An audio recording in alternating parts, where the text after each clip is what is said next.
Hello, my friend. The world of magic, filled with legends and ancient tales, is opening its gates once again. Tonight, in the Gryffindor dormitory by the crackling fireplace, I will share another story with my friends. Join us, for the magic is about to come alive.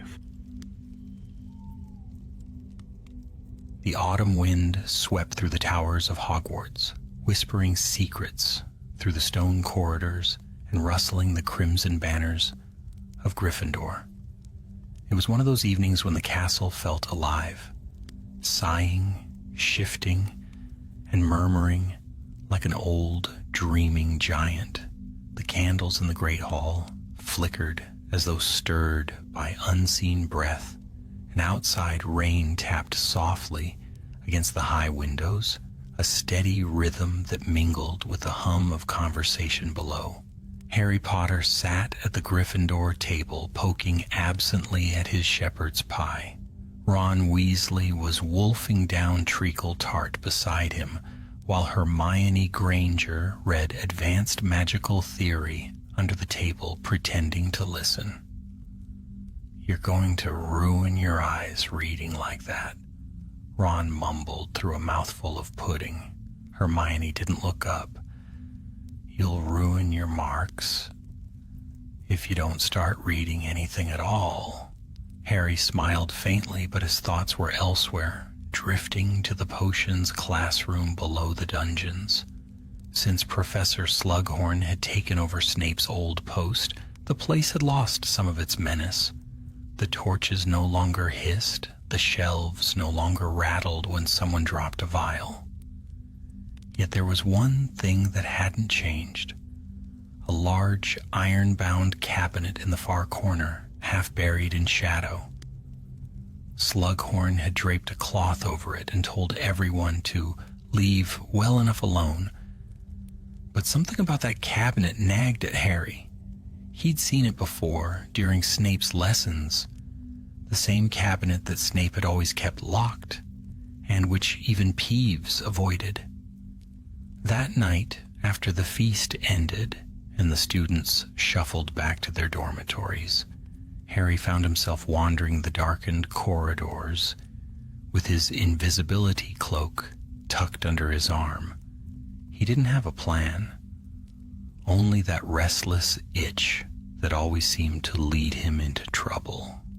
When he reached the dungeons, the air grew cooler, and the faint scent of potions, herbs, metal, and something faintly sour filled his nose.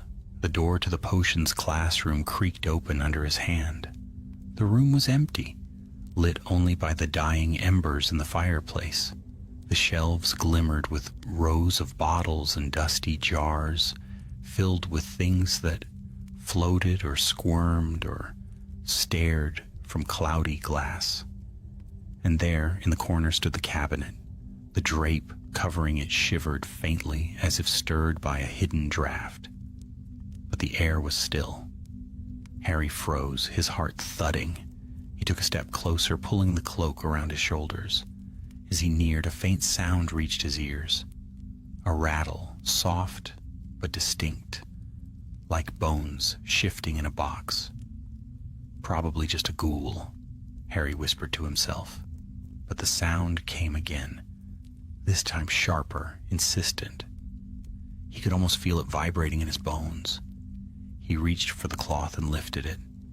Beneath lay the cabinet, carved with twisting runes that glowed faintly silver. It was locked, but not with any keyhole Harry recognized. Instead, a serpentine clasp sealed the doors, its eyes gleaming green in the torchlight. Harry reached out, and the serpent's eyes flared brighter.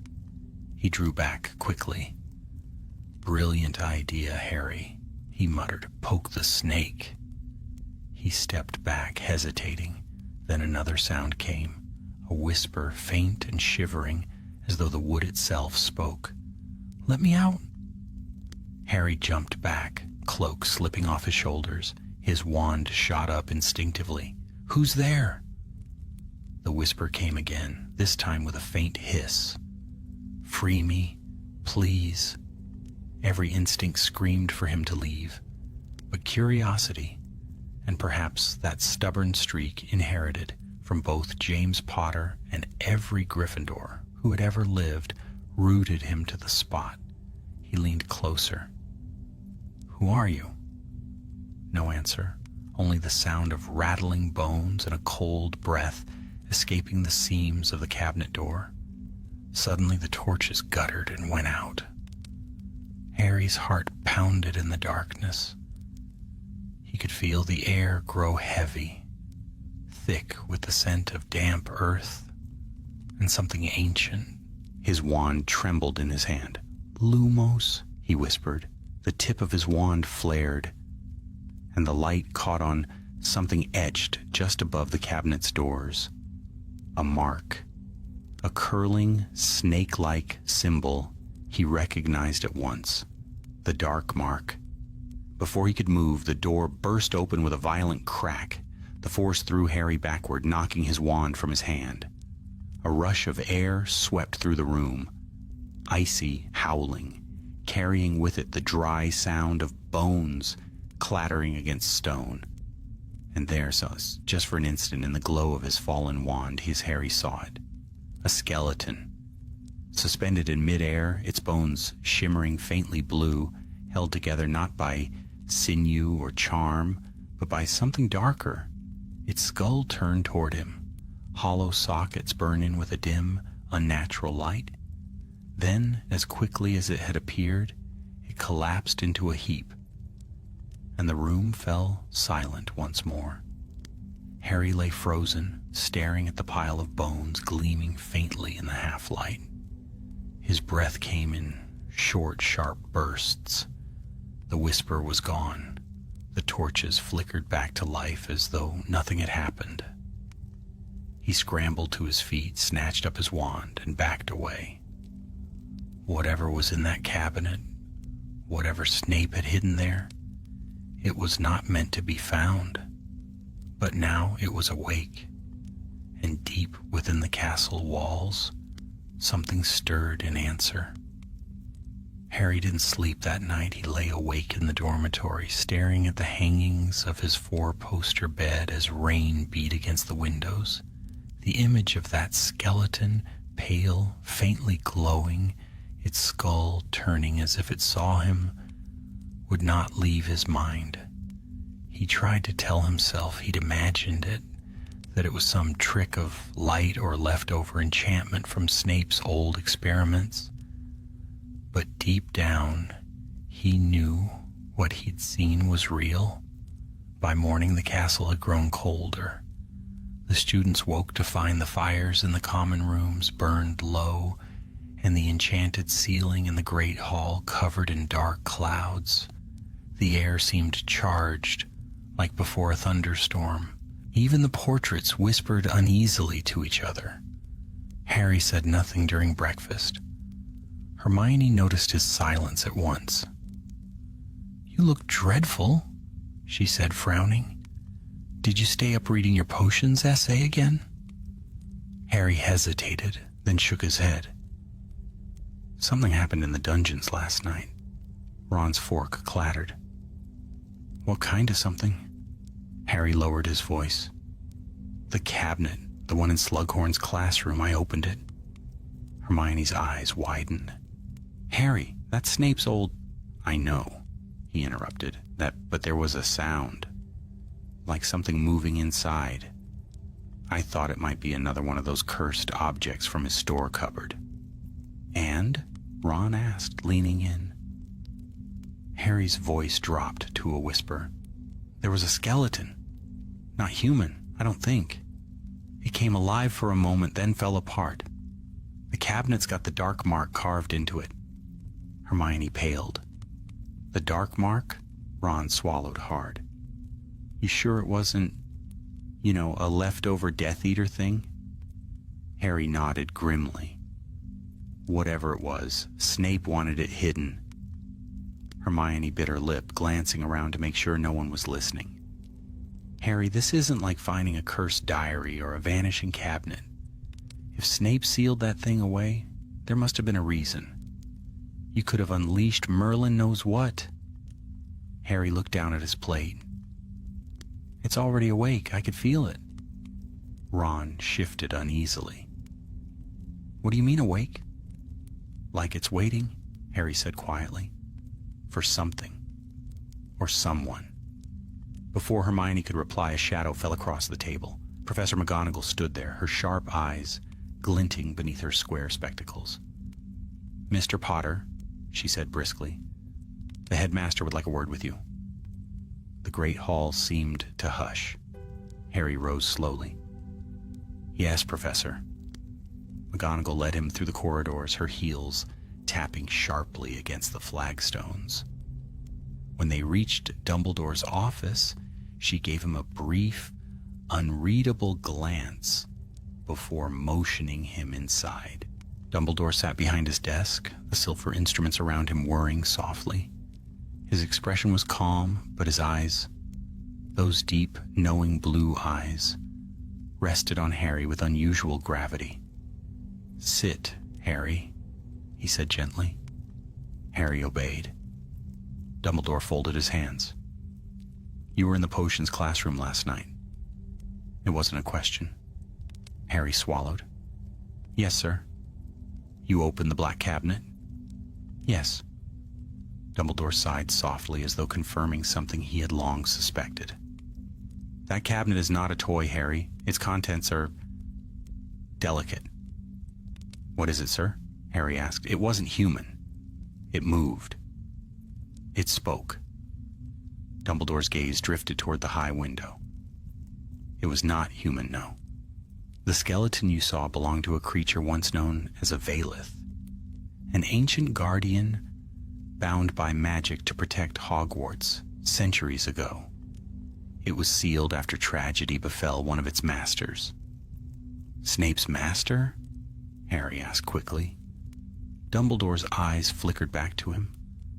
No, Severus was not its master, but he was the one who found it. Many years ago, when he was a student, long before you were born. Harry's heart thudded. Then why did he hide it? Because it bears a curse, Dumbledore said quietly. One that ties itself to guilt, to regret. When it awakens, it feeds on the remorse of those who cross its path. Harry frowned. Then why did it respond to me?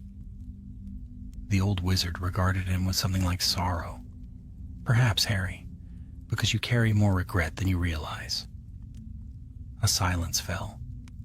The faint hum of the instruments filled the air again. Dumbledore rose. For now, I will have the cabinet resealed, but the awakening is troubling. Such artifacts do not stir without cause. I will speak with Professor Snape. Harry hesitated. Should I stay away from it? Yes, Dumbledore said firmly. Whatever happens, do not return there. The past is not easily buried, and the dead have ways of remembering what the living forget. He gave a faint, sad smile. You may go. Harry left the office feeling colder than before. The corridors seemed darker, the portraits watching him more closely. That night, as he climbed into bed, he could not shake Dumbledore's words. It feeds on remorse. He dreamed of the skeleton again. But this time it spoke with Lily Potter's voice, whispering, Why didn't you save me? He woke with a start, drenched in sweat.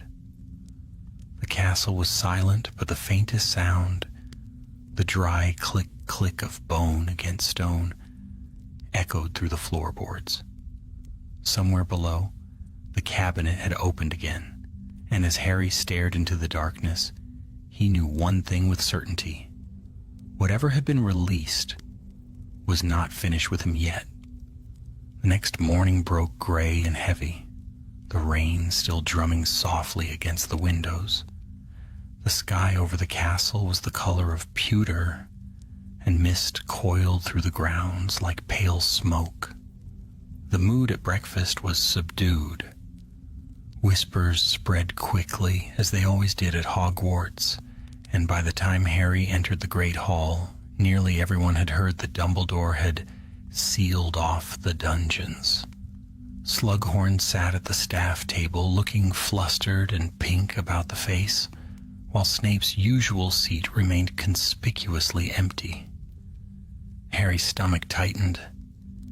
If Dumbledore had summoned Snape, it meant the situation was worse than he'd let on. Hermione glanced at him over her porridge. "It's all over the school," she murmured. "They're saying the dungeons are flooded with some kind of magical residue, something that drains spells out of the air." Ron frowned. "Drains spells? That can't be right. Spells don't just vanish." "They do if something's feeding on them," Hermione said darkly. "And Dumbledore said the thing in that cabinet feeds on remorse.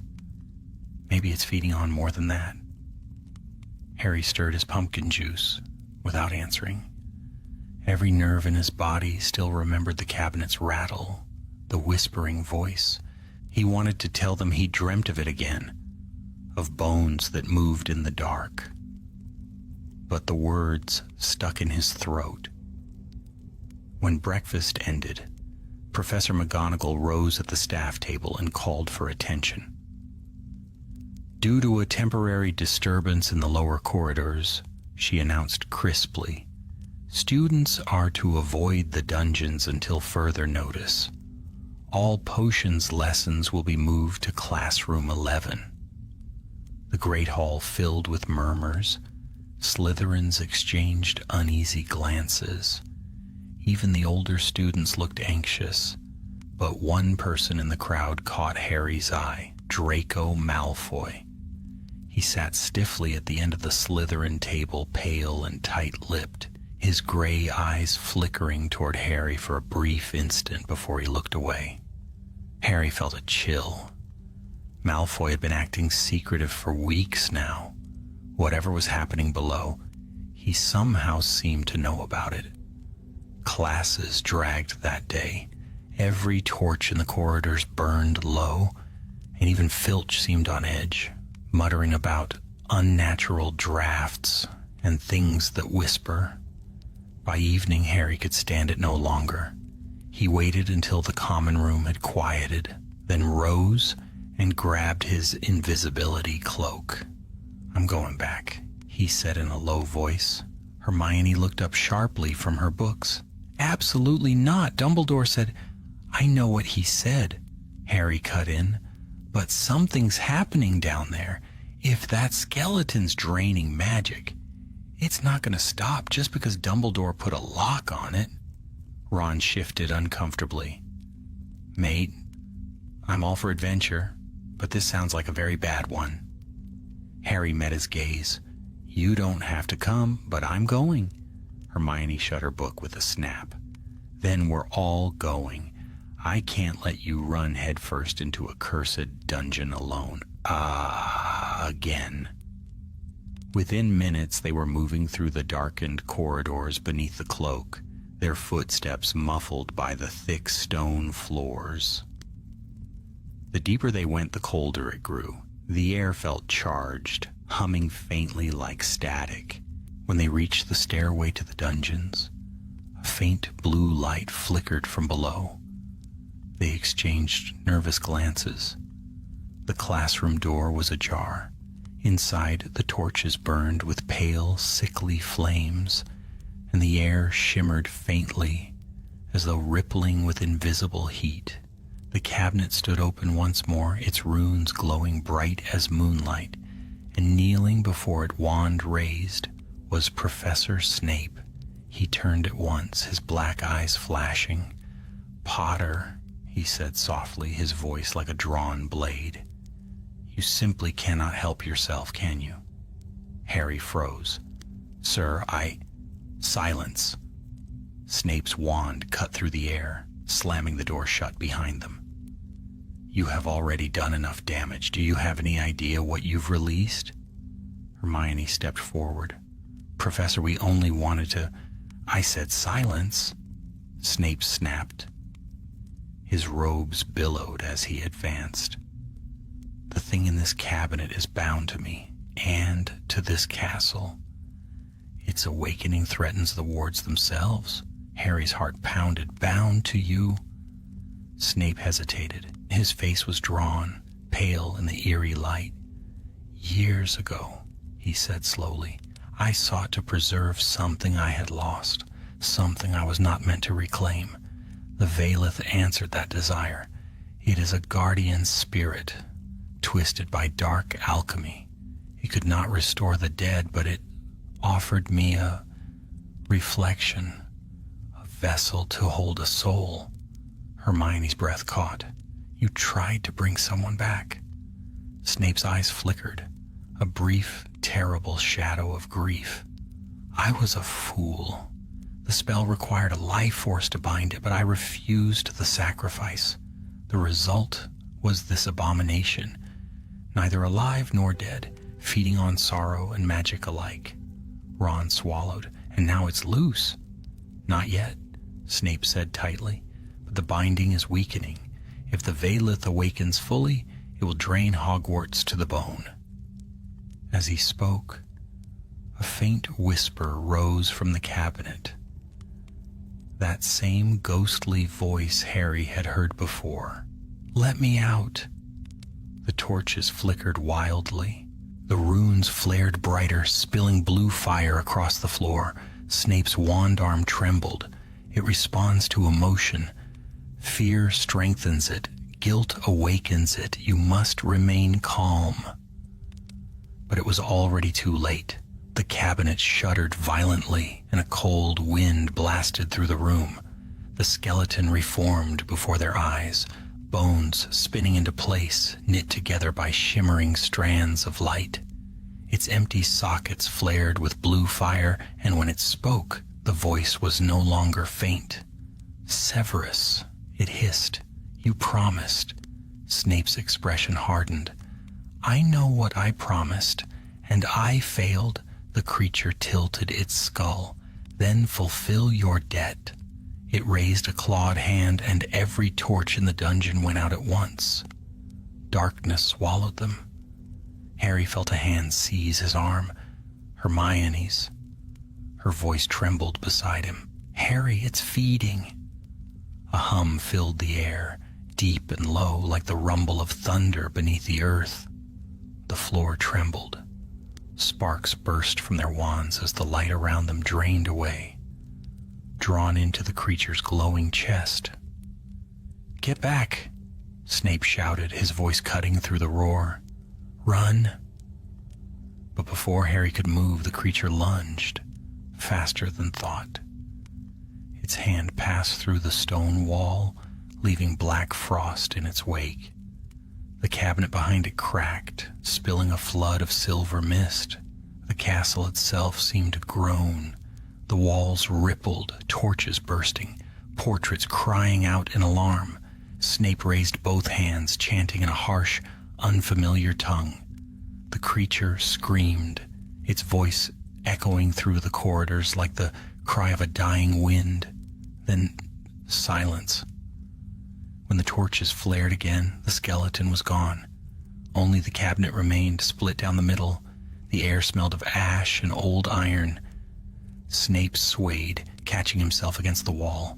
His face was white as parchment. It's free now, he said hoarsely. And it will not stop until it finds what it was created for. Harry stepped closer. And what's that? Snape's gaze found him, dark and hollow. Forgiveness. The storm outside Hogwarts deepened that night. Lightning cracked over the forbidden forest, and thunder rolled across the mountains, shaking the towers to their roots. The castle groaned under the weight of rain and wind, as though remembering every curse and secret buried within its walls. In the great hall, the candles flickered uneasily over the gathered students. The atmosphere was tense. Whispers darted through the crowd like sparks from a wand tip. Professors McGonagall and Flitwick stood at the head table speaking in hushed tones, while Dumbledore was nowhere to be seen. Harry sat with Ron and Hermione, his eyes fixed on the enchanted ceiling above. It showed nothing but black clouds, and in their roiling depths he fancied he could almost see something moving. A faint blue shimmer, like the glow in the Valeth's bones. Hermione leaned toward him. Whatever that creature is, it's moving through the castle now. The magic feels wrong. Even the staircases are slower to change. Ron rubbed his arms, shivering. I don't like it. The suits of armor started walking on their own earlier. Nearly Headless Nick said they're restless. Restless? Hermione repeated sharply. He said it's like the castle's alive, trying to defend itself. Ron muttered. Harry barely heard them. His mind was on Snape, and the look on his face when he'd said the word forgiveness. There was something beneath his anger, something raw and desperate that Harry had never seen before. When the feast ended, Dumbledore still hadn't appeared. McGonagall rose instead, her expression taut. All students will remain in their common rooms tonight. No one is to wander the corridors. Prefects, ensure your houses are accounted for. The Gryffindors murmured in protest, but one look from McGonagall silenced them. Later, as the dormitory fell quiet, Harry stood by the window, watching lightning flare across the lake. He could see Hagrid's hut, a faint glimmer of light at its hearth. But beyond that, in the shadowed reaches of the forest, something pulsed faintly. A flicker of blue. He turned to Ron and Hermione. It's out there, he said. Harry, don't, Hermione began, but he was already pulling on his cloak. If that thing's feeding on magic, it'll go where it's strongest. The castle's wards, maybe even the heart of them. The forest's old enchantments. Dumbledore would go after it. If he's missing, that's where he'll be. Ron groaned. I knew you'd say that. Still, they followed. They always did. The three slipped through the common room and into the sleeping castle. The portraits watched them in silence, eyes wide and fearful. Somewhere far below, a deep hum vibrated through the stones, a sound like a heartbeat. When they reached the entrance hall, the great doors opened of their own accord, groaning on their hinges. Wind and rain rushed in, whipping Harry's cloak around him. The air outside smelled of earth and lightning. The path to the forest was slick with mud. The rain had slowed to a steady drizzle, and fog curled low across the grass. Every shadow seemed to move, every tree to breathe. Harry, Hermione whispered, are you sure? Shh. He lifted his wand. Lumos. The light revealed a set of footprints, faint, sharp impressions in the mud, too light to be Hagrid's. They glowed faintly with magic, each one rimmed in a faint blue light. Ron swallowed hard. It's been here. They followed the trail into the forest. The air grew thicker, colder. Even the centaurs were silent. The trees loomed like dark sentinels, their roots twisting across the path. After a while, they came upon a clearing, and there, at its center, stood Albus Dumbledore. He was motionless, wand in hand, his long silver hair damp with rain. Around him burned a ring of blue fire, cold, ghostly flames that hissed and spat as the trio approached. Professor, Harry called. Dumbledore did not move. Then the blue fire flickered, and a voice, the same voice that had whispered from the cabinet, echoed through the clearing. Keeper of the castle, it hissed, you buried me once, will you bury me again? Dumbledore's eyes opened slowly. You have no place here, spirit. Your bond is broken. Not broken, the voice replied. Denied. forgotten. I was made to protect Anubis, and I was abandoned. The mist swirled violently, coalescing into the shape of the Valeth. Its bones shone with pale light, and its eye sockets burned like twin moons. Dumbledore raised his wand. You were bound to a heart that no longer beats. Severus has no claim on you. Then who does? The creature hissed. The boy who bears his guilt? The son of the woman he failed to save? Harry froze. Its hollow gaze turned toward him, and he felt an invisible force tug at his chest, cold and merciless, as though it sought to tear something out of him. Harry, Hermione cried. Dumbledore's wand flashed. Protego Maxima! A great golden shield flared between them and the creature, forcing it back. The Valeth screamed, a sound like wind through broken glass, and the trees bent away as if from an explosion. Go! Dumbledore shouted. Back to the castle! But Harry couldn't move. The creature's voice echoed in his mind now, cold and close. You carry his sorrow. His memory lives in you. You are the tether. Dumbledore struck again, beams of light spiraling through the rain. But the Valeth was gone, dissolving into mist. The fire around them guttered out. Harry gasped for breath, the pull on his chest vanishing. Dumbledore lowered his wand, weary but unshaken. It knows you now, he said quietly. It has chosen you as its conduit. Chosen me for what? Harry demanded. To finish what it began with Severus, Dumbledore said gravely. To find peace. Or destruction. A deep tremor passed through the ground, and in the distance the castle's lights flickered. The wards, Dumbledore murmured. They're failing. He turned to Harry, his expression grim. There is no more time for secrets. Tomorrow, you must go to Severus. He alone knows how to end this. The rain fell harder, drumming against the leaves. The Valeth's voice faded into the thunder, whispering one final word before vanishing completely. Forgive. Harry stood motionless in the clearing, the storm raging around him, and for the first time since this began, he understood that the creature's hunger, its power, was not rooted in malice but in a wound that refused to heal, and that wound ran through Severus Snape, and now somehow through him. Morning rose pale and wan over the castle, the sky a faded parchment streaked with silver mist. The towers of Hogwarts stood like sentinels beneath the drifting clouds, their stone glistening from the long night's rain. Yet the dawn brought no warmth. The fires in the great hall burned low, and an unease hung over the students like a veil, though few could name its cause. Harry did not eat. He sat motionless at the Gryffindor table, his thoughts looping through the events of the night before. The blue fire, the skeleton's voice, Dumbledore's grim words.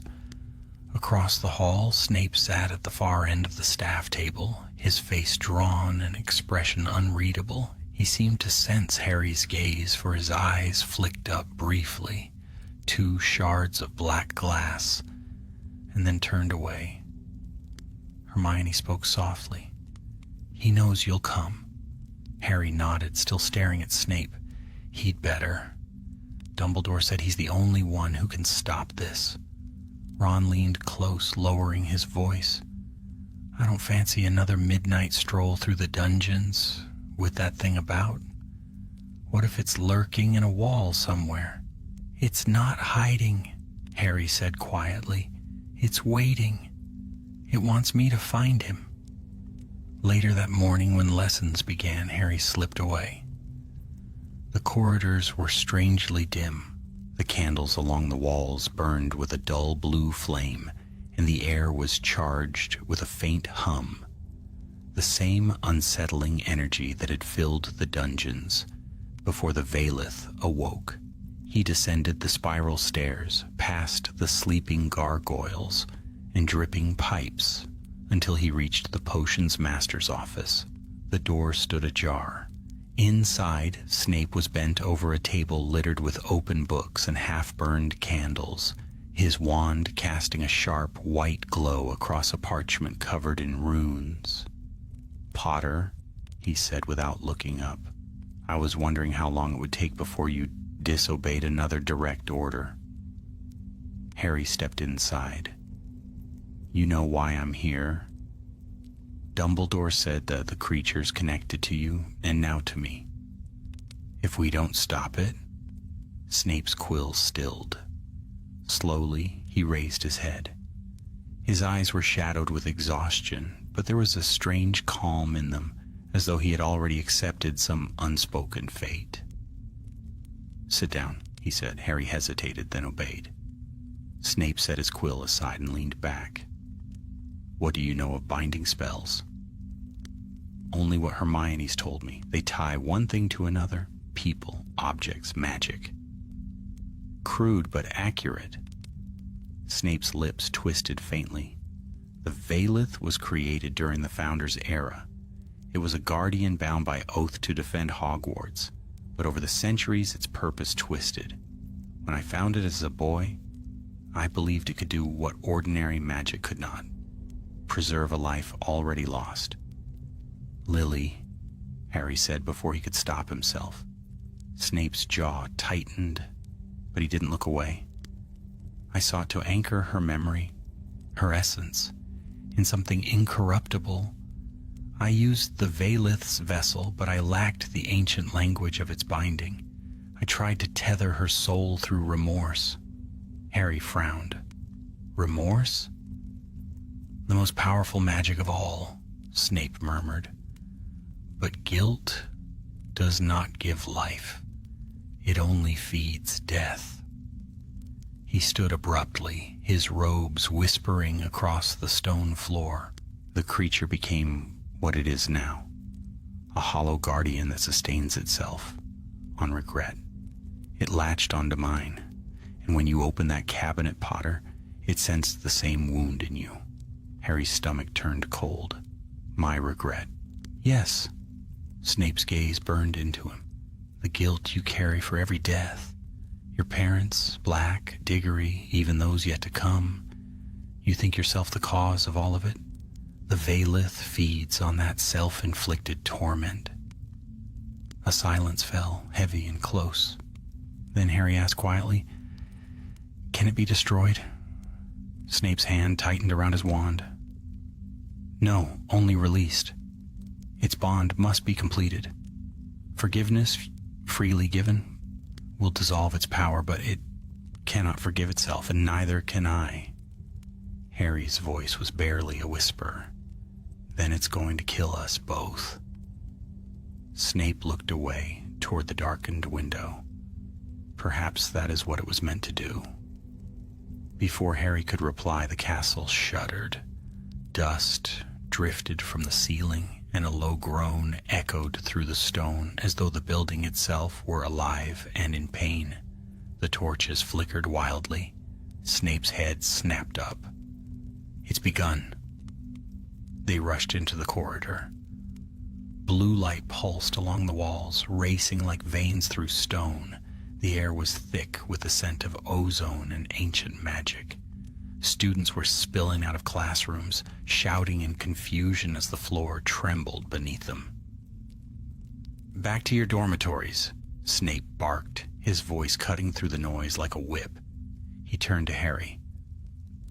"It's moving towards the heart of the castle. The Hall of Enchantments. That's where the wards are anchored. If it reaches them..." "I'm coming with you," Harry said. Snape's expression darkened. "You are its target. It will use you to destroy me. Then you'll need me there to stop it," Harry replied. For a moment, Snape hesitated. Then he nodded once curtly. "Stay close. Do not draw your wand unless I tell you to." They moved quickly through the twisting corridors. The staircases had frozen in place, their enchantments faltering. Portraits screamed warnings as they passed. It's in the walls. The light. Look to the light. When they reached the central stairwell, the temperature dropped sharply. Frost bloomed across the stones, and from the darkness ahead came the slow, deliberate sound of footsteps. The Veilith emerged from the shadows like a phantom, its skeleton burning with ghostly light. Around its skull swirled faint wisps of green mist, traces of memories drawn from the very air. Snape stepped forward, wand raised. "You have no power here. Your master's bond is ended." The creature's voice echoed like a chorus of whispers. "No, the bond endures. You live in regret, and he in your shadow." Its gaze shifted to Harry. "The boy carries your shame. Together you are my cage." "Then let it end," Snape said, voice trembling with fury. "Take me and release him." The Veilith tilted its head. "You cannot give what was never yours to offer." A surge of energy burst from its chest, blue fire flooding the corridor. Snape threw up a shield, but the force of the blast hurled both him and Harry backward. Stone cracked and split beneath them. Harry staggered to his feet, wand flashing. "Expelliarmus!" The spell struck the creature square in the ribs and passed straight through, absorbed into its glow. It turned its hollow gaze on him, and Harry felt the pull again, the cold hand at his heart, drawing out every sorrow, every failure he'd ever known. Snape shouted a word in an ancient tongue, and chains of light wrapped around the skeleton, forcing it to its knees. But the strain showed in his face, the veins standing out in his temples, his breath ragged. "Go!" he gasped. "It must feed on me alone." "I'm not leaving you," Harry shouted. The Veilith's voice rose, a wail that shook the walls. "Then you shall fall together." Its chains shattered, and a wave of blue fire surged outward. Snape lunged, shoving Harry aside just as the blast struck him full in the chest. The flames enveloped him, seeping through his robes like liquid light. "Professor!" Harry cried. Snape fell to his knees, his wand clattering to the floor. The creature loomed over him, its voice softer now. "Forgive yourself."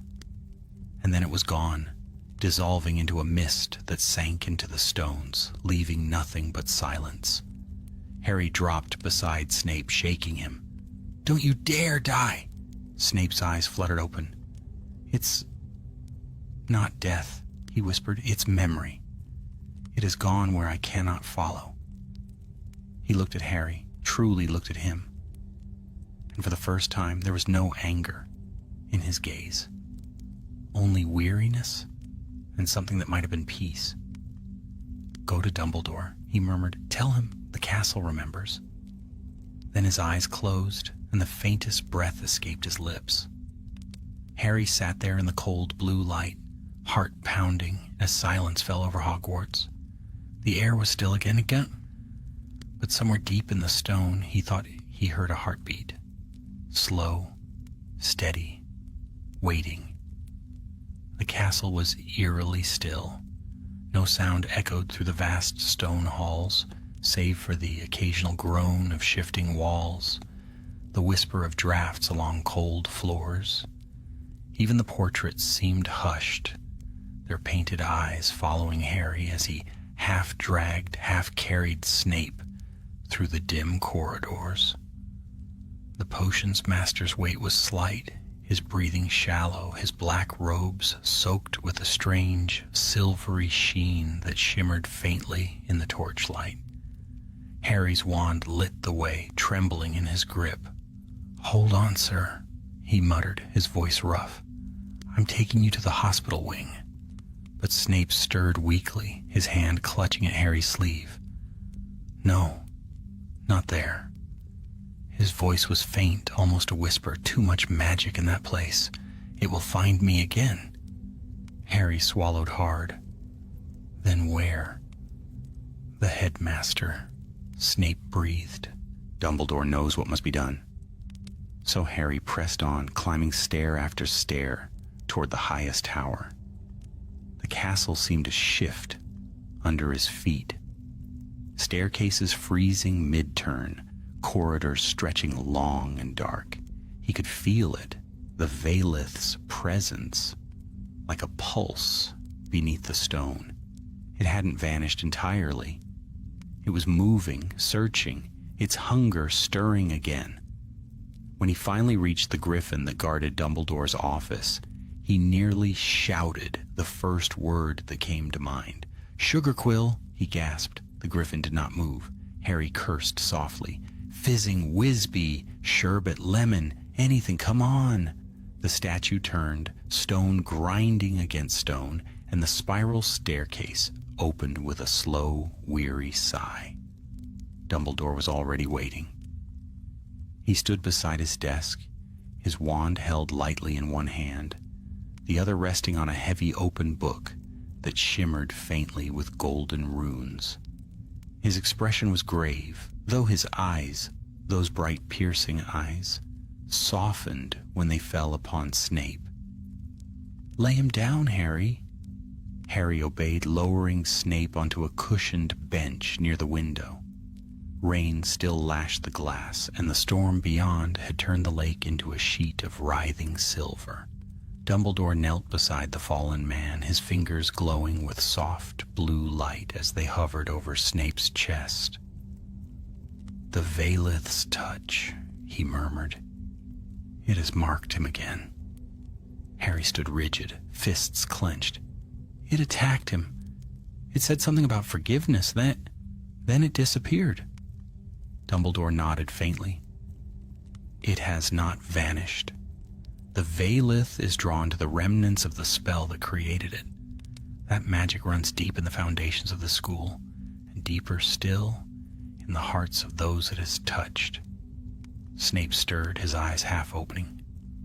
"You warned me," he said hoarsely. "You said remorse is not redemption. I thought I could..." Dumbledore laid a hand on his shoulder. "You sought to mend what could not be mended by force, yet even folly born of love may lead to truth if the heart endures." Snape gave a weak, bitter laugh. "Love, yes, a fine teacher for fools." Harry took a step forward. "Can we stop it? You said last night that I was its conduit, that it's connected to me now." "You are correct," Dumbledore said softly. "The creature binds itself to the living through their unhealed grief. It took root in Severus long ago, and now it has found the same wound in you." Harry's chest tightened. "Then how do I end it?" The headmaster closed the ancient book, its light fading to embers. "You cannot destroy sorrow, Harry, but you can face it."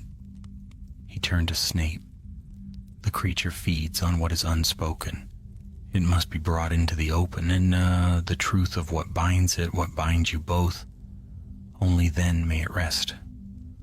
Lightning flashed through the window, bathing the room in cold white light. Snape's face looked carved from stone, his eyes dark pools of exhaustion. "You mean confession?" he said quietly. "You mean I must bear the truth to him?" Dumbledore inclined his head. "Yes." Snape's gaze shifted to Harry, unreadable, haunted. "You will not like what you hear." "I'm used to that," Harry said, his voice low but steady. The two men faced each other across the flickering light. Outside, thunder rolled over the mountains, echoing through the stone. Snape began to speak, slowly, haltingly at first, as though each word weighed him down. He spoke of the night on Godric's Hollow, of the promise he had made to Dumbledore to protect the child of the woman he had loved and lost. He spoke of the years spent in shadow, of double dealings and secrets, of guilt that gnawed like acid at the edge of his soul. "I hid the creature because it was bound to my failure," he said. "It was supposed to guard what I could not, the last echo of Lily's spirit. But the spell twisted, and instead of her, it bound itself to my remorse. I thought if I buried it, if I buried everything, I might forget. But it remembered. It always remembered." Harry's breath caught. He had heard stories before, fragments of Snape's past, but never in the man's own voice. Never like this. Stripped of anger, stripped of pride. "You loved her," he said softly. Snape's eyes closed. "I still do." For a long moment, no one spoke. The fire crackled. The storm pressed against the windows. Then Dumbledore's voice broke the silence.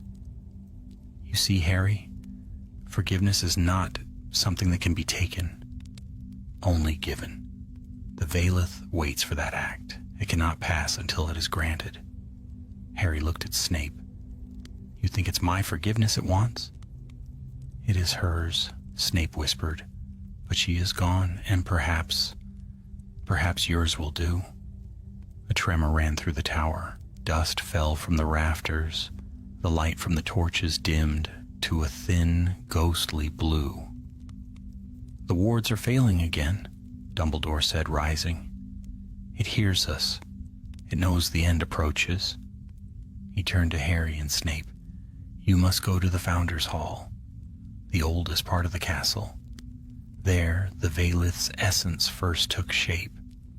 What began there must end there." Snape struggled to his feet, swaying slightly. "If I enter that chamber again, it will consume me." "Then you will not go alone," Dumbledore said firmly. "He will go with you. Together, you may yet bring peace to this place." Harry looked between them. The old wizard calm and grave, the broken man pale but resolute. "Let it be finished," Snape said quietly. They left the office together. As they descended the stair, the castle seemed to sigh around them. Doors shivered open and walls murmured faintly. The voice of Hogwarts itself, old and weary. Blue fire crawled along the ceilings, painting everything in the hue of cold moonlight. By the time they reached the lower halls, the air was heavy with magic. The floor trembled beneath their feet. Ahead lay a door Harry had never seen before. Carved from dark oak, bound in iron, etched with the symbols of the 4 founders. Snape raised his wand. It will not open for me." Harry stepped forward. "Then maybe it'll open for both of us." He placed his hand beside Snape's on the door. The runes flared with light, green, gold, blue, and crimson, and the great door swung inward with a deep, echoing groan. Beyond lay darkness. The chamber of the Founders awaited, and within it the heartbeat of the Vailith. The chamber of the Founders opened before them like the mouth of some ancient beast. The air within was cold and damp, heavy with the scent of age and dust and old enchantments. Columns carved with runes and symbols of the 4 houses lined the walls, their stone surfaces worn smooth by centuries of time. At the far end of the vast hall, a great circle of mosaic gleamed faintly beneath a veil of shadow. The crest of Hogwarts, half buried in the dust of ages. Harry stepped inside first, his wand light cutting a narrow path through the darkness. The air shimmered faintly as though the room itself breathed. His voice sounded small, almost swallowed. "This place feels alive." "It is," Snape murmured, following close behind. "The Founders built it as the castle's heart. All wards and enchantments begin here, and all end here." He glanced around, his eyes narrowing. "It remembers everything that has ever been done within its walls. That is why the Veilith was drawn here. This is where remorse lives. Their footsteps echoed softly. The light from Harry's wand glinted off something ahead. A faint shimmer like glass. When they drew closer, he saw it. A pool, circular and still, its surface as smooth as a mirror. It reflected not their faces, but the ceiling above, vast arched stone lost in shadow. "What is this?" Harry asked. "The mirror pool," Snape replied. "One of the oldest enchantments of the school. It shows not what is, but what one most fears to confront." Harry's mouth went dry. "Then that's where it will come." "Yes," Snape said softly. "It will come for both of us." For a time they stood in silence. Somewhere deep in the walls, the faint hum of magic thrummed like a pulse. Then, without warning, the water began to ripple. A blue glow spread through the chamber, rising from the stones themselves. The runes along the walls flared to life, each bearing the sigil of a founder, the lion, the serpent, the badger, the raven. Their light converged on the pool, where the ripples grew faster, sharper. Then the surface broke. The Veilith emerged, rising from the water as though born from it, bones gleaming like crystal. Its eyes burned with the cold light of a dying star. It towered over them, its voice echoing through the hall, like wind across tombs. "You have returned to where it began," it said. "Here remorse was bound in stone. Here forgiveness was forgotten." Harry gripped his wand tighter. "We came to end it." The creature's hollow skull tilted toward him. "Can you end what you are part of?" Its voice was many voices, each one soft but terrible. Snape's, Dumbledore's, Lily's, even his own. It was as though the chamber itself spoke through it. "Do not listen," Snape hissed, stepping forward. His wand flared with white light. "Veilith, you were made to guard, not to torment. Your purpose is done. Release this place." The creature's ribcage glowed brighter, pulsing with a sickly light. "You call me torment, yet I was born of your mercy denied. You sought to keep her, and in doing so, you bound me to your grief." The blue fire around its bones swelled until it filled the chamber. Harry stumbled back, shielding his eyes. The sound of rushing wind filled his ears, and through it he heard a voice. A woman's voice, faint and clear. "Severus." Snape froze, the color drained from his face. The light shifted, coalescing into a faint shape. Not flesh, not ghost, but memory. The form of Lily Potter shimmered above the pool, her hair a halo of red-gold flame, her eyes soft and sorrowful. Harry's breath caught. "Lily," Snape whispered. The image smiled sadly. "You could not let me go." Snape's wand trembled. "I wanted only to remember." "Yet in remembering," she said gently, "you chained yourself to pain. You built your own prison." The Veilith's voice echoed through her form. "He cannot forgive himself. The bond endures." Harry stepped forward, heart pounding. "Then I will." Snape turned sharply. "No, Potter." "Yes," Harry said louder now, the words rising from somewhere deep and fierce inside him. "I forgive you. For all of it. For what you did. For what you couldn't do. My mother would have forgiven you. I know she would." The chamber seemed to hold its breath. The light around them dimmed to a faint, trembling glow.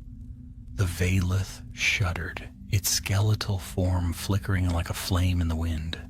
"Forgiveness," it whispered, "the one thing denied." The blue fire that bound its bones began to fade, replaced by a softer golden hue. Its voice, once sharp and echoing, softened. The burden lessens. But Snape shook his head, his voice breaking. Not enough, it still binds me. The water in the pool rippled again, and Lily's image turned toward him. Then forgive yourself. He stared at her as though struck. I cannot. You must, she said, for him, for me, for all that is past. Snape sank to his knees beside the pool, his reflection trembling beneath him. I was the cause, he whispered. Every path led to her death. Every choice mine. Harry knelt beside him, then ended by choosing something else. Let it go.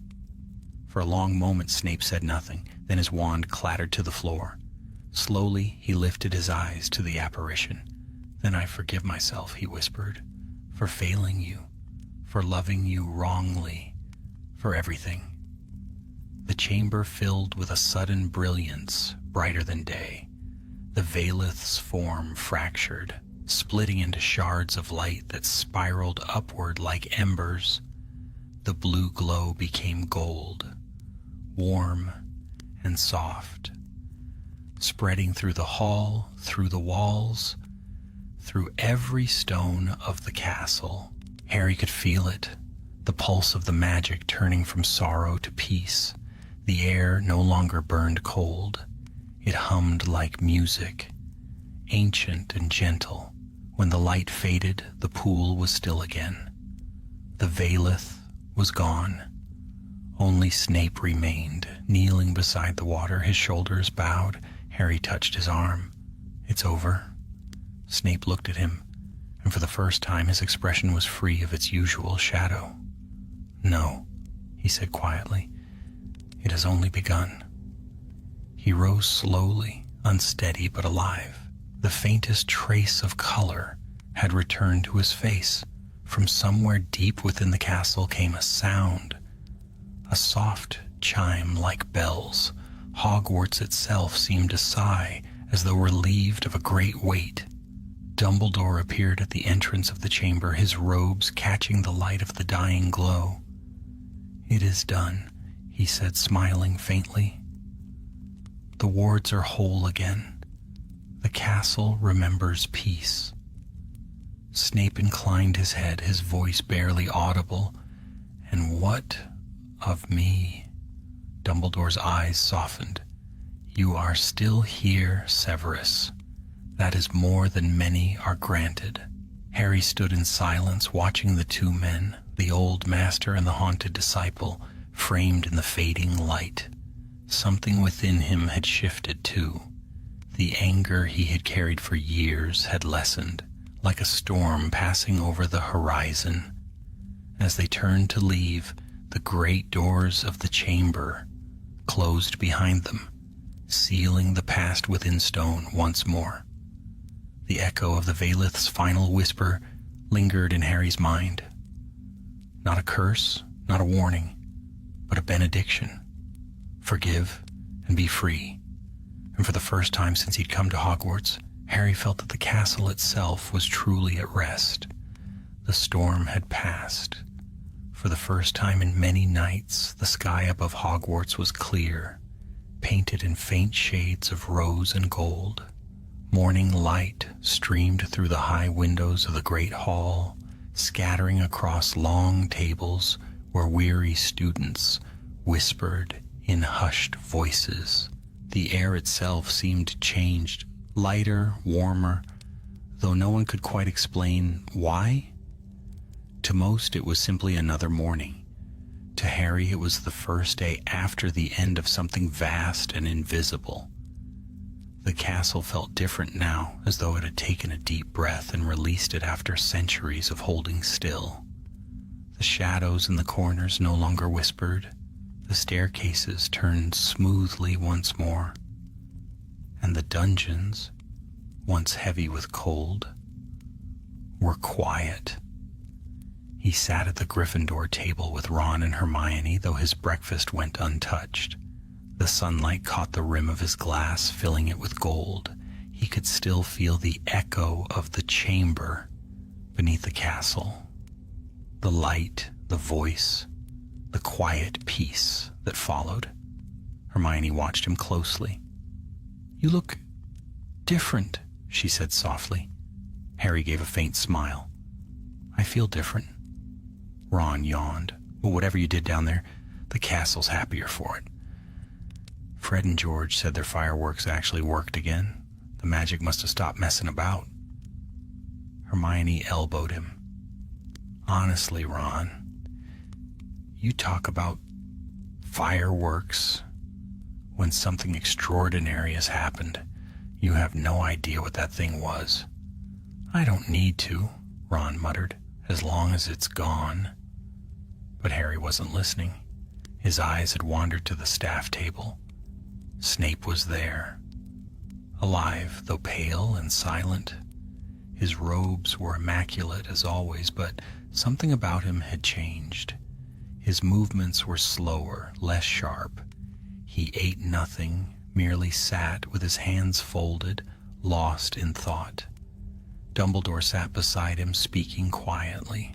Once or twice the old wizard glanced toward Harry, and when their eyes met, he inclined his head ever so slightly as if to say, "All is well." Harry nodded back, though 1,000 questions still burned within him. When breakfast ended, the students drifted toward their classes. Hermione hurried off to arithmancy, Ron to care of magical creatures. Harry lingered. His feet led him almost of their own accord down to the dungeons once more. Not to the potions classroom, but beyond it, where the stones grew dark and the air cool. He found Snape there, standing beside the remnants of the shattered cabinet. It had been repaired perfectly seamlessly, though now its runes no longer glowed. Its surface reflected the torchlight in dull bronze. "Professor?" Harry said quietly. Snape turned, his black eyes unreadable. "Potter, I wondered how long it would take before you returned to the scene of the crime." Harry almost smiled. "I suppose I wanted to see it one last time." "The cabinet?" Snape asked. "The place where it all began," Harry said. Snape studied him for a long moment, then turned back to the cabinet. "The headmaster says the castle is quieted, that the Valeth's remnants are at rest." Harry hesitated. "Do you believe that?" Snape's voice was low. "I believe that nothing ever truly ends, Potter. It merely changes shape." For a while, neither spoke. The faint crackle of the torches filled the silence. Then Snape said, almost to himself, "You should not have followed me that night. You might have died. You would have died alone," Harry said simply. Snape's lips twitched, though whether it was a grimace or something like a smile, Harry could not tell. "You are more like her than I care to admit." Harry met his gaze. "That's the best thing you've ever said to me." A faint sound escaped Snape. Not quite a laugh, not quite a sigh. "Do not let it go to your head." He brushed the dust from his sleeves and turned toward the corridor. But before he could leave, Harry spoke again. "Professor?" Snape paused. "Was she there? In the chamber, I mean. My mum? Was that really her?" Snape did not turn around. His voice when he spoke was softer than Harry had ever heard it. "It was what remained of her in me. Memory, guilt, love. Call it what you will. The castle shaped it for what was needed." Harry took a step forward.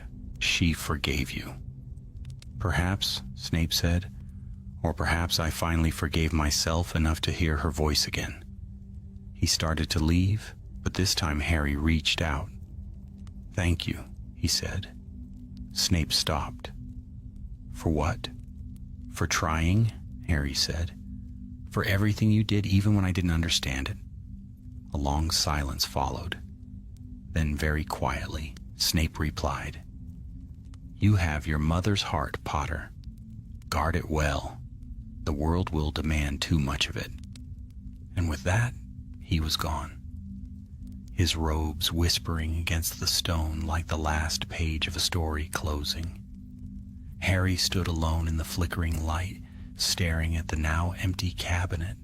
For a long moment he listened, half expecting a whisper, a rattle, the faint hum of something lingering. But there was nothing, only stillness. He reached out and touched the cabinet door. It was cool beneath his fingers. He could almost imagine that it pulsed once like the faint heartbeat of the castle itself, before falling silent. When he turned to leave, the dungeons no longer felt oppressive. The air was no longer cold. Somewhere far above, he could hear the echo of laughter, the ordinary sound of students moving through their day, life unburdened. By evening, the sun dipped low over the lake, gilding the water in red and gold. Harry sat beneath a tree near the shore, skipping stones across the surface. Each ripple caught the light like a ring of fire. He thought of everything that had passed, of Lily, of Snape, of the creature that had haunted the heart of the school, and of the word that had freed them all. Forgive. Hermione and Ron found him there as twilight deepened. Ron carried a basket of pastries stolen from the kitchens, while Hermione clutched a book so large it could have been mistaken for a shield. Typical, Ron said, dropping beside him. We saved the castle and you go all quiet and broody. Harry smiled faintly. I'm just thinking. About what? Hermione asked gently. About how, even at Hogwarts, he said, the dead never really leave us. But maybe that's not a bad thing. Hermione's eyes softened. No, maybe it isn't. They sat in silence, watching the sun sink beyond the forbidden forest. The light turned the castle windows into mirrors of gold, and for an instant, Harry thought he saw a shape there, tall, cloaked, watching from a high window. It might have been a trick of the fading sun, or it might have been Snape. Either way, Harry felt no fear, only gratitude. The wind stirred the surface of the lake, carrying with it the faintest sound, a whisper, gentle and distant, like the castle breathing once more. And somewhere deep within the heart of Hogwarts, behind layers of ancient stone and forgotten magic, a single light flickered, soft and steady. Not blue, not cold, but warm. A sign that even in places built by sorrow, peace could still find a home. The days that followed were strange and still, as though the castle itself were adjusting to its newfound calm. The echoes of the storm faded, replaced by soft breezes and the sound of quills scratching in quiet classrooms. The torches along the halls burned brighter, steadier, and the shadows that once crept in corners now seemed ordinary again, just tricks of light and stone. Hogwarts was healing, but Harry knew that wounds like those did not fade overnight. Some lingered, invisible to all but those who carried them. In the library, Hermione spent hours poring through volumes of Hogwarts history, determined to uncover more about the Vailith and the Founder's enchantments. Ron dozed beside her, his head buried in a defense against the dark arts textbook, and Harry, restless as ever, wandered the corridors alone, drawn toward the dungeons like a moth circling the last trace of flame. There was something unfinished there. When he reached the potions corridor, it was empty and silent. The door to Snape's office stood ajar. Inside, rows of potion bottles gleamed softly in the lamplight, their contents swirling in muted colors. The smell of herbs and smoke lingered, mingled with the faint trace of something darker, a ghost of regret that clung to the air like mist. He paused before Snape's desk, A parchment lay spread open, weighted by an ink bottle. Harry's name was written at the top in Snape's familiar, angular hand. His heart quickened. He glanced toward the door, half expecting Snape to appear, but the corridor beyond remained empty. Carefully, he unfolded the parchment. The letter was brief, written in black ink, so dark it seemed to drink the light. Potter. There are things that cannot be taught in classrooms, lessons carved only by failure and forgiveness. You have learned one such lesson, though you will not realize its depth until years have passed. The castle no longer whispers, but memory remains. Guard it well. Should the day come when you doubt yourself, return to the place where the Veilith fell. The pool reflects truth, not fear. For those who have faced both, you will understand in time. Do not seek me. Some silences are earned. SS. Harry folded the parchment slowly, his chest tight. The words were unmistakably Snape's, sharp, proud, yet somehow kind beneath the edges. He didn't know whether Snape was gone for good or simply withdrawn into whatever shadowed corner he called his own. But the letter felt like both an ending and a beginning, a bridge between two worlds, long divided. A soft sound startled him. The door creaked open, and Dumbledore stepped into the room. His robes brushed the stone, his face serene but thoughtful. "I thought I might find you here," he said. Harry held up the parchment. "Did you know about this?" "I encouraged him to write it," Dumbledore said gently. "Severus is not one to speak easily. Words are his armor and also his chains. Has he left?" The old wizard's eyes glimmered. "He has gone for a time. The world beyond Hogwarts still holds many ghosts for him to lay to rest." Harry nodded, folding the parchment and slipping it into his pocket. "He said the pool shows truth." "What did he mean?" Dumbledore smiled faintly. "The mirror pool is older than Hogwarts itself. It reveals not one's reflection, but one's heart, cleansed of pride, stripped of illusion. When the Veilith was destroyed, its magic changed the pool. It is no longer a vessel of sorrow, but of remembrance." "Remembrance," Harry repeated quietly. "Yes," Dumbledore said, "a mirror that does not trap the past, but honors it." The torches flickered, and for a moment Harry thought he saw movement, a shadow, brushing the wall near the door. But when he turned, there was nothing. Dumbledore's gaze followed his. "He is still here, you know, in ways that matter." Harry smiled faintly. "You always say that, and I am usually right," Dumbledore replied, eyes twinkling.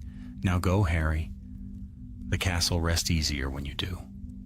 That evening, the sun set behind the mountains in a blaze of scarlet and gold. The great lake mirrored the light, and the towers of Hogwarts gleamed like burnished copper.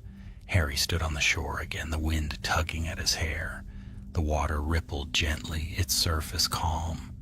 He thought of the mirror pool beneath the castle, the place where darkness had been undone not by power but by mercy, forgiveness. It was strange how something so simple could unmake centuries of pain. He felt a presence beside him. Hermione had come down the hill, her cloak drawn close against the cool air. "You've been quiet all day," she said. "Just thinking," Harry murmured. "About him?" "Yes." He looked across the water where the last light of the sun bled into twilight. He spent his whole life trying to make up for what he couldn't change. But in the end he did. He really did. Hermione smiled softly. "You helped him." "I think we helped each other," Harry said. They stood in silence as the stars began to appear, small, steady sparks in the darkening sky. Somewhere, An owl hooted. The scent of pine drifted from the forest, mingled with the faint sweetness of blooming night flowers near the shore. When the last of the daylight faded, Harry reached into his pocket and unfolded the letter once more. The ink shimmered faintly in the moonlight, and for a moment he thought he saw movement beneath the words, letters rearranging themselves, forming a final line. The castle remembers. Harry exhaled, a quiet laugh escaping him. Of course it does, he said under his breath. Hermione tilted her head. What was that?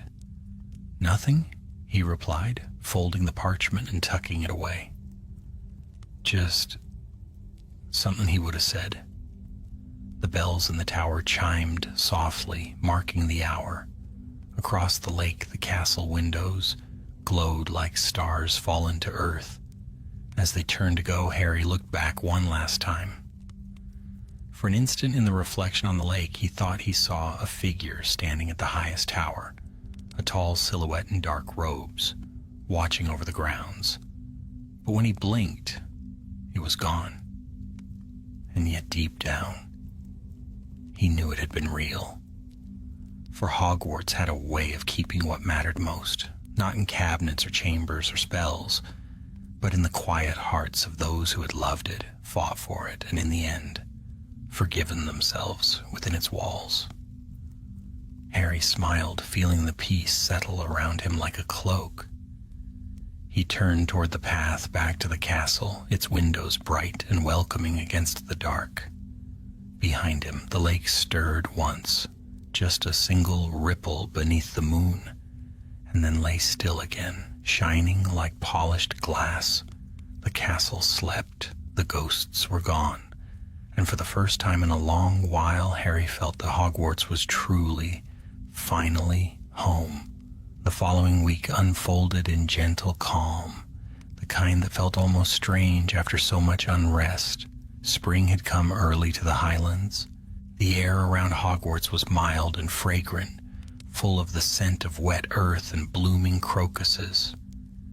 Even the owls seemed to fly more lazily, gliding through sunlight that streamed golden and warm through the castle's high windows.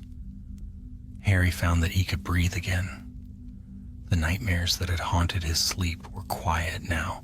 When they came, they carried no terror, only distant echoes, soft whispers from a place long settled. The castle's stones felt alive beneath his feet, not cold or watchful as before, but humming faintly with a calm magic. Hogwarts, it seemed, had remembered how to rest. One afternoon he wandered down to the greenhouses where Professor Sprout was teaching the younger years. She waved him in, delighted to see him. "Ah, Potter, come to visit my third years, have you? They're just learning about resurrection lilies. Very rare, very old." Harry smiled faintly, stepping between rows of thick green leaves. The flowers she pointed to were strange things, white as snow with a faint blue sheen that shimmered in the light. "Resurrection lilies?" he asked. "Yes," Sprout said. "They bloom only where sorrow once lived. Not all gardens can hold them. Too much noise frightens them off. They need peace to grow."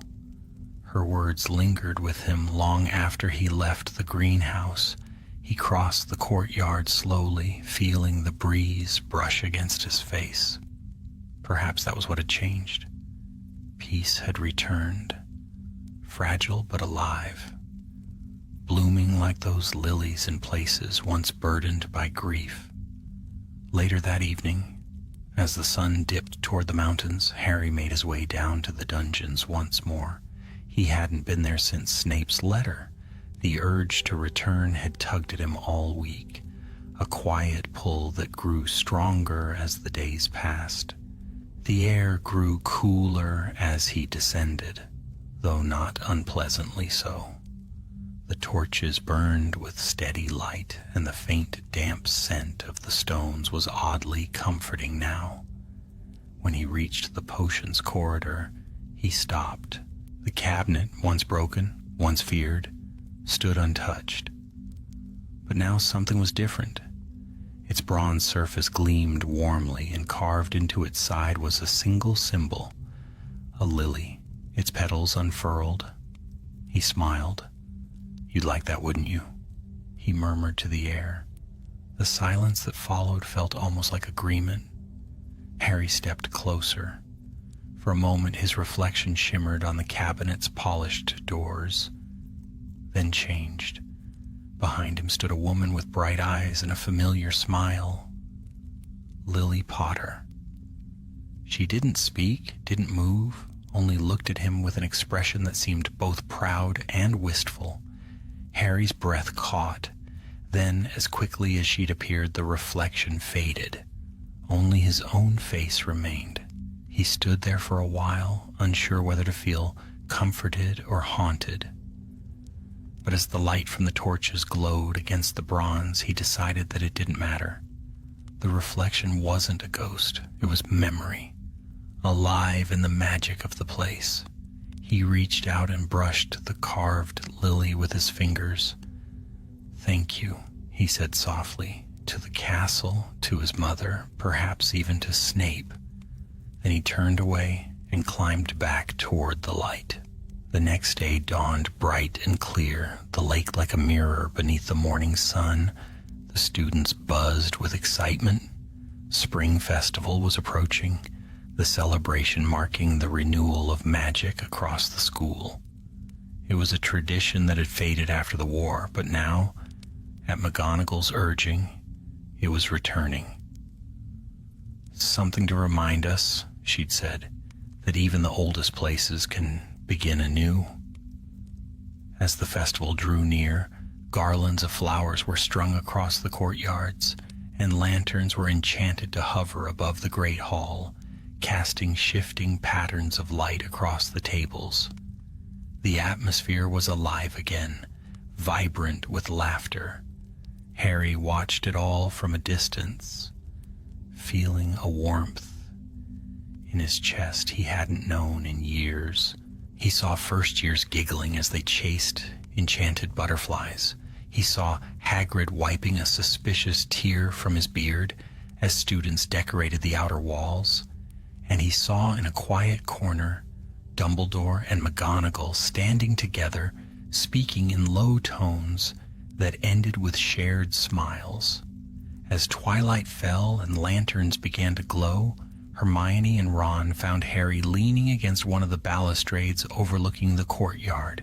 The sound of music drifted up from below, violins and flutes twining in old wizarding melodies that spoke of spring and peace. "Come on, mate," Ron said, grinning. "They're lighting the lake. McGonagall says it's meant to honor all who guarded Hogwarts, living and gone. You shouldn't miss it." Harry followed them down. The great lake shimmered with enchantment. Hundreds of tiny lights floated upon its surface like stars fallen from the heavens. The reflection of the castle glowed in the still water, golden and majestic. Students gathered along the shore, their faces upturned, eyes bright. Then with a quiet hum that seemed to rise from the very heart of the earth, the lights on the lake shifted, forming shapes, faint and flickering but unmistakable.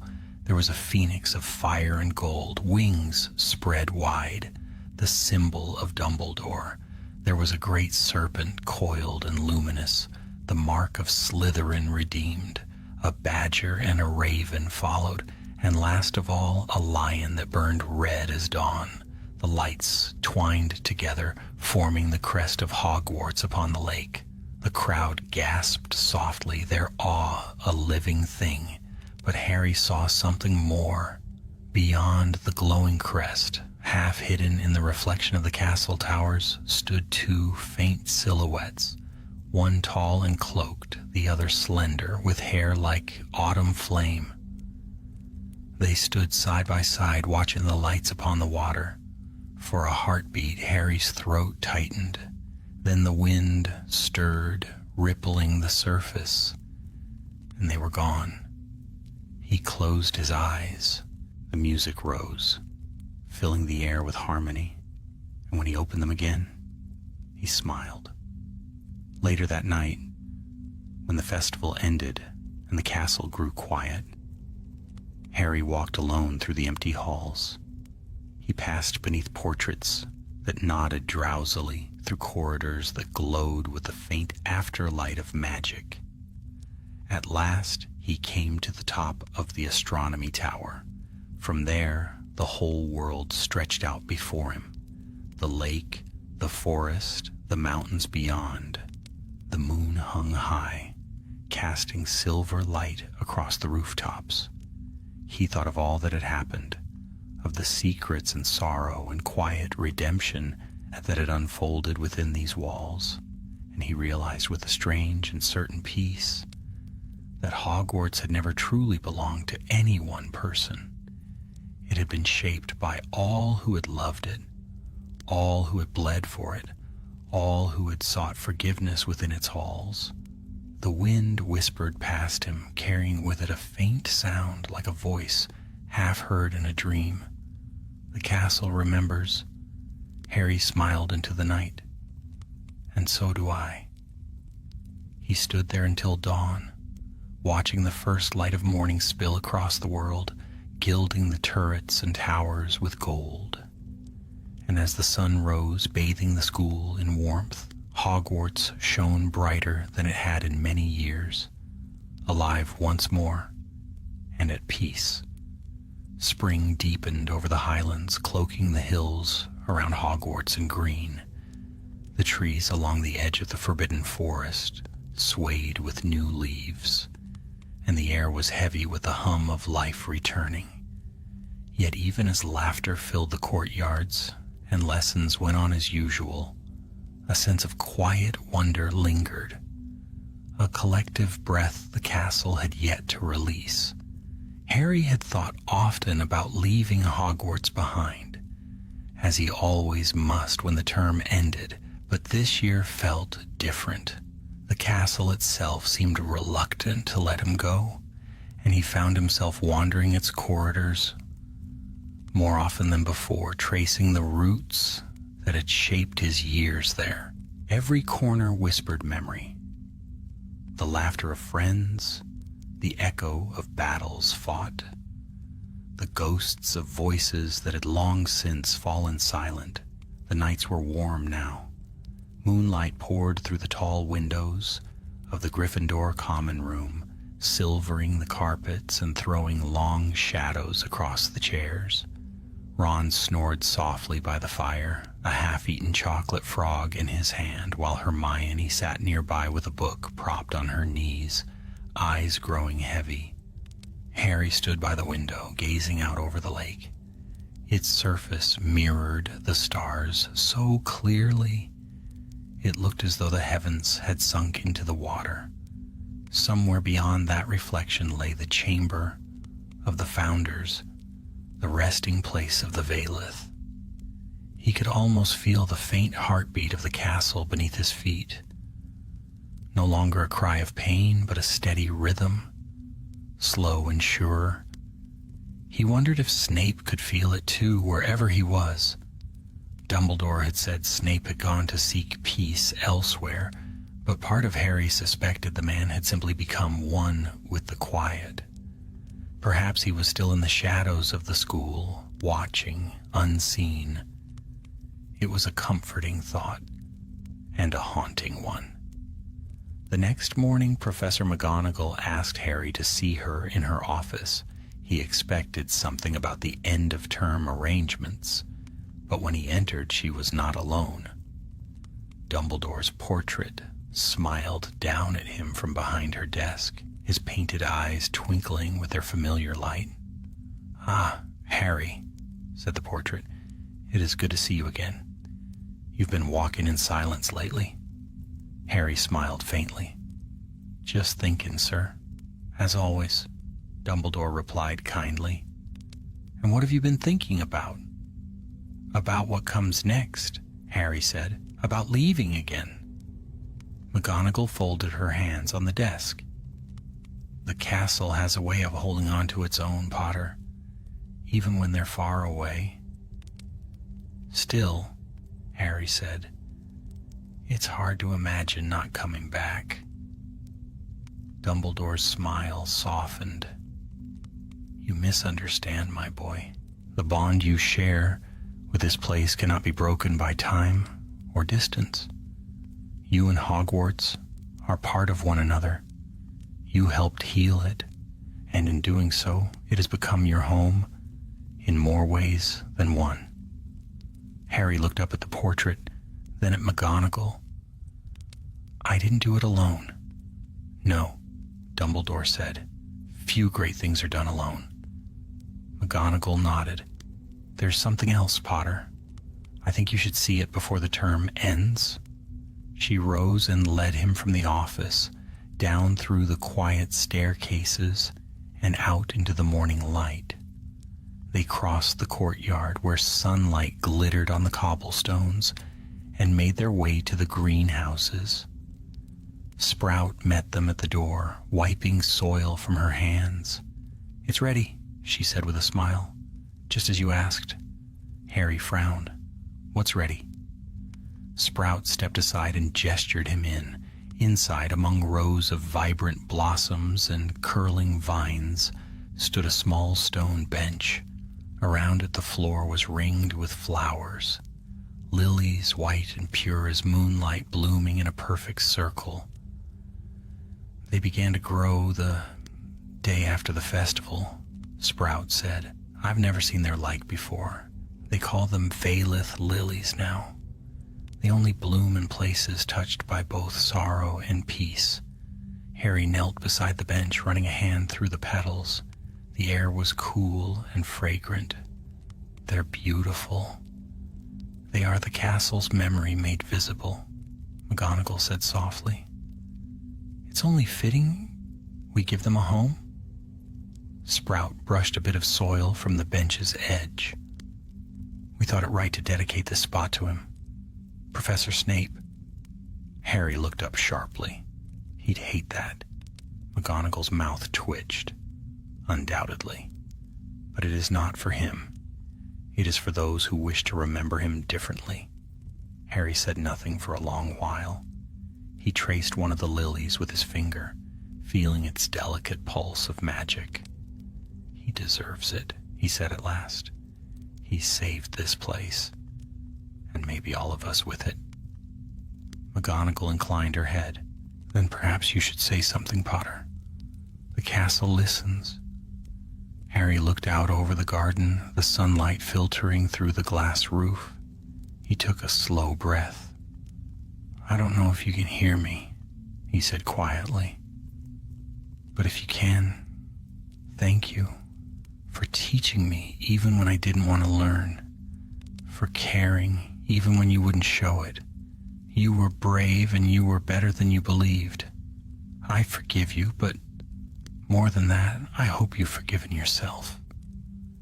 The greenhouse was silent except for the soft rustle of leaves. Then, very faintly, a breeze stirred the lilies. They swayed in perfect unison, though no window was open. The movement was gentle, deliberate, a silent acknowledgement. McGonagall's eyes shone. He heard you. Harry smiled, his chest tight but light. Good. That night the castle was quiet again. The lanterns glowed with steady warmth, and the corridors hummed faintly, alive with magic at rest. Harry wandered through the halls one last time before sleep, tracing the familiar paths by memory. When he reached the entrance hall, he paused. The moonlight streamed through the great windows, silvering the marble floor. For an instant he thought he saw a figure standing by the doors, tall, dark-haired, motionless. "Professor?" he whispered. The figure did not move. Then the light shifted and the space was empty once more. He smiled. Goodbye then. Outside the night was clear and full of stars. The castle loomed above him, its towers gleaming like pale gold against the sky. Somewhere an owl hooted, and the faint ripple of water reached his ears from the lake below.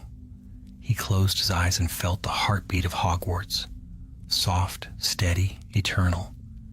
In that moment, he understood what Dumbledore had meant. Hogwarts was not merely a place of learning or of memory. It was a living thing, shaped by every act of courage and forgiveness that had ever touched its walls.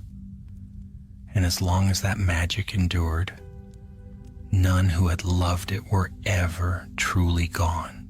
When he finally turned back toward the castle, the great oak doors opened soundlessly before him, as though welcoming him home. And deep within the dungeons, where once a cursed cabinet had held a restless guardian, the air stirred faintly. A single lily bloomed there in the dark, white and pure, glowing softly with light. The end of term approached like the slow turning of a great wheel. Exams passed in a blur of parchment and quills, and the castle seemed to hum with quiet anticipation. Summer lay close now, its promise carried in the scent of wild flowers from the grounds, in the golden haze that filled the courtyards, and in the easy laughter of students wandering the lawns. Yet for Harry, the days felt both bright and bittersweet. Each morning he woke to the sun spilling across his bed and thought, "This will be one of the last." The idea of leaving Hogwarts again, though he had done it before, sat heavily with him this time. The castle felt different now, not merely a place of safety or memory, but something alive, something sacred that pulsed with the same magic that ran through him. It was as though he carried a part of it in his chest. One evening after a long day of exams, Harry slipped away from the noise of the great hall. The corridors were quiet, washed in the warm light of dusk. He wandered without thought, his footsteps leading him down old paths, through the trophy room, past the classrooms of long-departed professors, up staircases that changed direction as if guiding him. The castle seemed to know where he wished to go even before he did. He reached the astronomy tower as the last light of the day faded into violet. The sky stretched vast and clear above him, the air sweet and cool. Below, the lake gleamed like molten silver.